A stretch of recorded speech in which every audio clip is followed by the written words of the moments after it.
Hey, this is Brittney Griner from the Phoenix Mercury, and you listen to the 3-Point Conversion.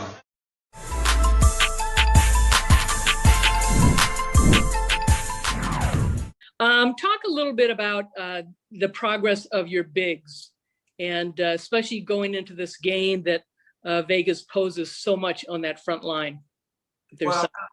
Yeah, they pose a lot, but we want really excited that BG came back a little bit stronger.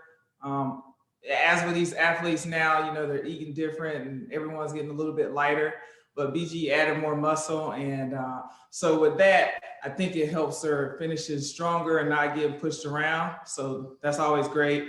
Breezy came back just in tip-top shape as always.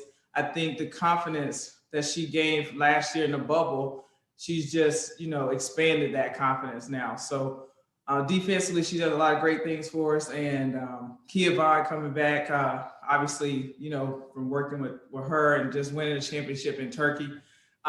What helped with Kia, I think, in the Turkey and whenever we get her back is just that leadership role and having that championship mentality. I mean, overseas it's not hard.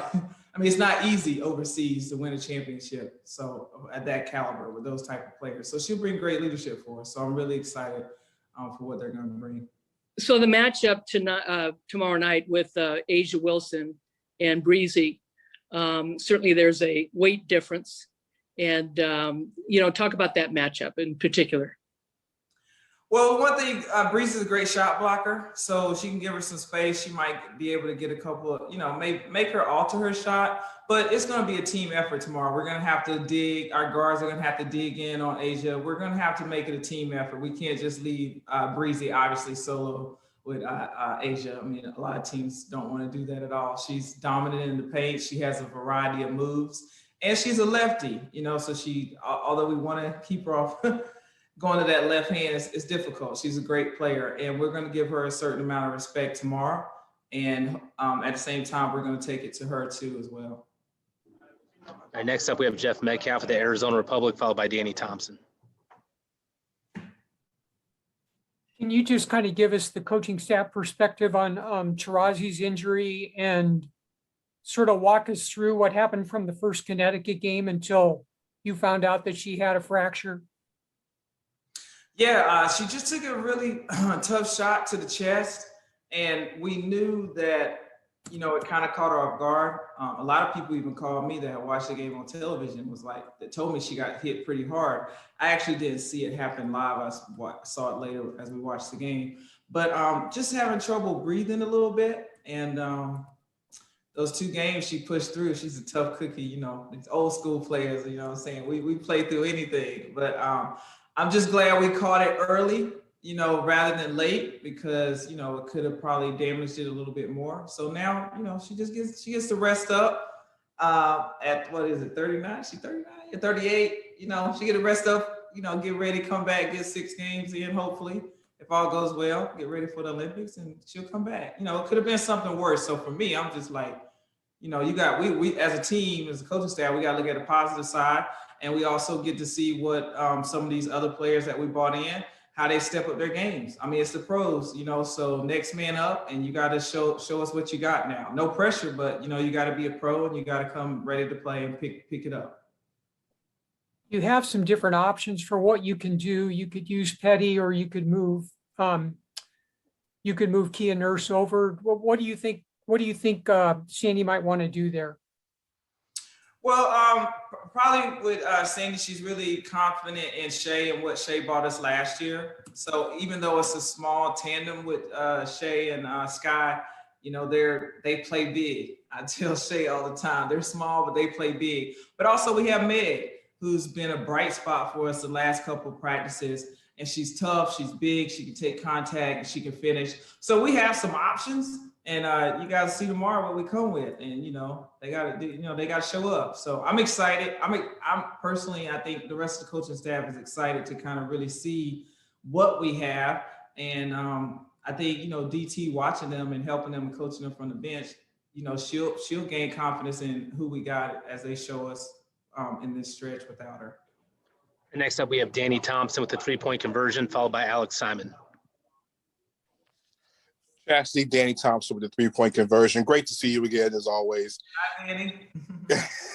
So when you look at this matchup tomorrow night with Las Vegas, after playing Connecticut twice, and we know how it wasn't the best of nights on the rebounding end, how does games like that prepare you for having to deal with Liz and Asia, De'Erica Hamby, and what Vegas brings to the table on the rebounding side of things? Well, it makes us take a conscious look at really rebounding. I think across the board in the pros, not just the WNBA, but the NBA and college, it's become a lost art with, tagging bodies and rebounding. And the great offensive rebounders, they can have a field day in the pros these days. So we can harp on it as much as we want to as coaches, but once they see that stat sheet, I think they were 48-25 with that Connecticut Sun game. We don't have to speak much after that. So I think they'll have a conscious effort to really tag bodies and box out. But on the other end, for Sandy, she talked about it. It's our energy. The Connecticut Sun is playing really well, and a big reason is because they're playing together and they're bringing a lot of energy right from the start. Those first 3 or 4 minutes, they come out really hard. And so we have to have that same intensity when we play tomorrow and from here on out. So the boards and defense, it's all energy and it's all things that we can control. Can't control our shots going and falling, but we can control that other end. Thanks, Chasity. All right, and our final question comes from Alex Simon with the Next. Hi, Chasity. Alex Simon from the Next. For this to happen to the squad right as Kia is about to rejoin, obviously it causes some other roster permutations. I imagine, just since she's already here, is part of that going to be keeping Sierra on board for the time being? Well, that's really for Sandy and Jim to kind of figure out. That's not on my payroll right now, but I'm sure Jim and Sandy they handle it. They bring the players in that will help us moving forward. But like you said, there are a lot of great players out there, and so they'll bring in whoever fits with our team, and we'll coach them. To have Diana, I know this is just your first year here, but kind of you've played against second year. Apologies. Everybody here, and I'm getting my coaching experience. Don't short me one. This is my 3rd year getting coaching experience, so don't short me, Alex. I apologize. But what I was going to say is Diana obviously has had some injuries before that have sidelined her, but she kind of tends to be a kind of a coach even on the team. What do you think, how valuable can she be even if she can't be out on the court to a team? Well, DT is always valuable. She's the GOAT. She's valuable with the coaching staff. She's valuable, to the player because she has a high IQ. There's some things a lot of players, and Annie knows this, she had a high IQ when she played. She was a GOAT. So there's some things, even as a coach, I played a lot of years, Sandy played a lot of years, that we won't see that the GOATs they just see. It just comes natural for them.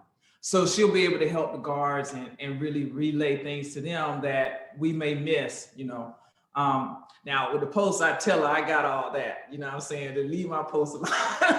Nah, I don't tell DT that, but I think it's great for our team right now because where DT is, in these last years and wanting the championship, the players that we have now really need to build up and get some confidence with hey, if you want to be a championship player, you really want to be a true pro, like Kia, I think she's coming in her 3rd year. Meg is coming in her 3rd year. Shay is getting some more time. So now they got to really step up and show us, are they those caliber pro players? Not with any pressure, but just play, play without a star out there.